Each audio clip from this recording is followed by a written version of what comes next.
We are making a carrot cake cheesecake. If you love cheesecake and you love carrot cake, you're gonna love this carrot cake cheesecake.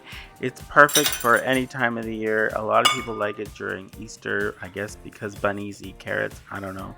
But in a large bowl, we're gonna mix the dry ingredients for the carrot cake. We're gonna do 3 cups of almond flour, 1.5 teaspoons of baking powder, 3/4 teaspoon of salt, 1.5 teaspoons of cinnamon, 1.5 teaspoons of ground ginger, half a teaspoon of ground nutmeg, and 1/4 teaspoon of ground cloves.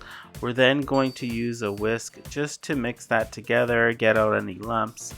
Again, you can sift everything before putting it into the bowl. I'm taking the easy way out and just doing it this way. But if you want, use a sifter. Next, we're going to add the eggs. We're going to add 5 large eggs to this mixture. And then we're going to add 3/4 cups of sour cream.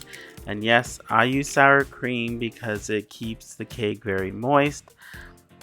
You can use Greek yogurt, but I like sour cream because it's less carbs. I then added a half a cup of unsalted butter, 3/4 cups of brown sweetener, and then we're going to mix that all together until it's well combined. I used a rubber spatula, and then we add 1.5 cups of grated carrots.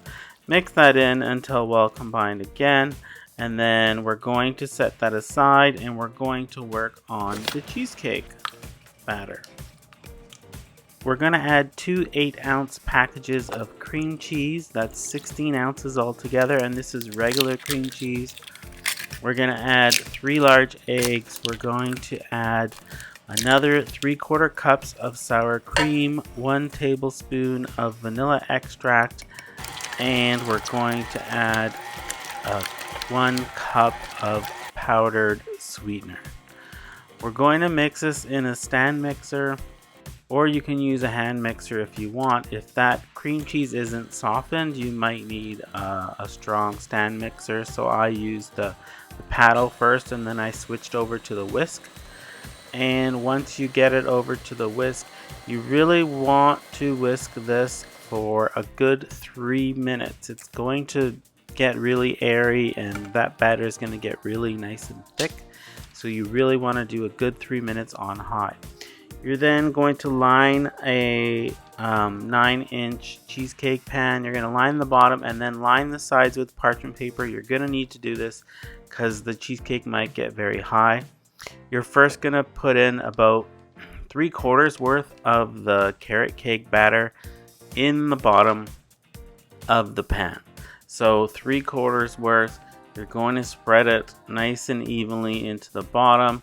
And then once that's done, you're going to add the cheesecake batter. So for the cheesecake batter, I used a large cookie scoop just to place it in there, but you can also pour it in if you wish. And once you create a layer of cheesecake batter, you're then going to add the rest of the carrot cake batter. And again, I used the ice cream scoop, but you can just pour it in with a spoon or however you like it, just in dollops here and there. And then you're going to pour the rest of the cheesecake batter on top of it. And once it's all poured on top, you're going to bake this in a preheated oven at 350 degrees Fahrenheit for 1 hour.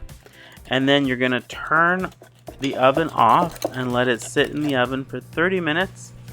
And then take it out and let it sit for another 30 minutes to cool outside of the oven. And you're going to need to let this sit in the fridge overnight. That's the big mistake I made the first time I made this. It needs to sit in the fridge to set overnight. Otherwise, it's not going to work. So make sure you do that. And then we're going to make the cream cheese frosting, which was 4 ounces of cream cheese, 1 tablespoon of butter, half a cup of powdered sweetener, and 2 tablespoons of sour cream. You can add some heavy cream to it if it's not creamy enough. Once you do that, you're going to take that cake out of the fridge, remove the parchment around the sides, and then decorate the cake with the cream cheese frosting. You can do the whole cake if you want. I'm lazy. I'm not a big cake decorator. And then I topped it with some pecan halves, a little bit of carrot in the middle, shredded carrot, and a pecan. And that's it. Slice it and enjoy.